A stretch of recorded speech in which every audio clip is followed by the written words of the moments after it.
The Home Army Command planned to liberate the capital before the Red Army entered, hoping to strengthen the international position of the government of the Republic of Poland in exile and halt Stalin's Sovietization of Poland. I remember how not long ago visitors from abroad looked at me with pity, as if I were a Russophobe, when I said that such events could happen again. Ever since the Russian invasion of Ukraine, today when they look at Mariupol, they understand what I meant then. The initial phase of the uprising, the insurgents were successful. They managed to seize the German military warehouses in Stavki, the main post office, and the fortified concentration camp Gonczówka. One of the greatest successes of the uprising was the capture of the Past building, the building of the Polish joint stock telephone company on Zielna Street. Probably most were women liaison officers and first aid workers, but they also fought. When it was necessary, women grabbed weapons. After all, our brave girls who went to capture Past seized on August the 20th, the greatest victory of the insurgents, and women took part in this action. Women appeared on the barricades, went through the sewers, stayed in the old city when it was evacuated. The severely wounded could not be evacuated, and it was the girls who stayed with these guys and died. In this context, the question of why the Soviets were passive also recurs. The Red Army could have assisted the insurgents, but on Stalin's orders it stopped on the right side of the Vistula River and observed the fighting from a safe position. Stalin perfectly foresaw the situation that happened in Polish-Russian relations. He perfectly predicted the outbreak of the uprising and allowed the uprising to bleed into the fight against the Germans during the uprising.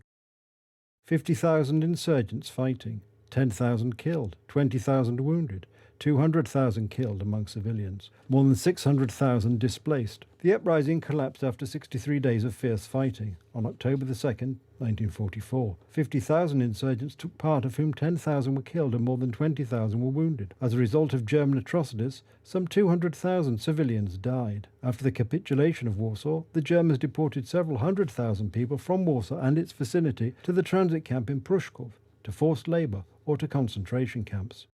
The spirit of the nation has not died in Warsaw. Representatives of various political factions fought on the Pilecki Redoubt, their idea united. A few weeks after the fall of the uprising, the Polish capital was bombed by the Germans and razed to the ground.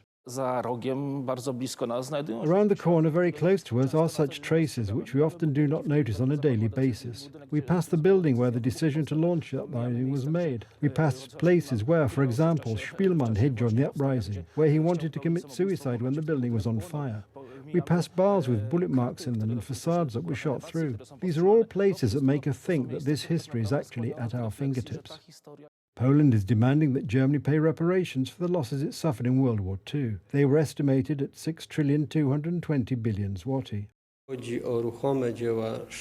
As for movable works of art, these are worth more than 19 billion zloty, and the total loss in cultural property is more than 51 billion zloty. So this is, one might say, only a part, even a small part of all the losses we have suffered.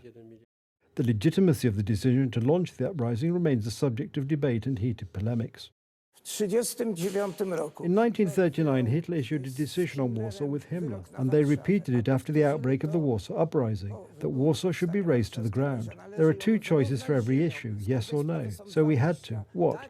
Either kneel down, fold our hands and ask for mercy. And now a question for you. Would they have shown us mercy or not? The Warsaw Uprising was the largest operation and the culmination of Operation Storm, which had been conducted by the Polish Home Army since January 1944 against German troops. One of the goals of the Polish offensive was to negate the provisions of the Tehran Conference, according to which Poland after the war was to be in the sphere of influence of the Soviet Union. Victory in the uprising was to give Poland a better position in post-war negotiations that would protect Poland from Soviet occupation.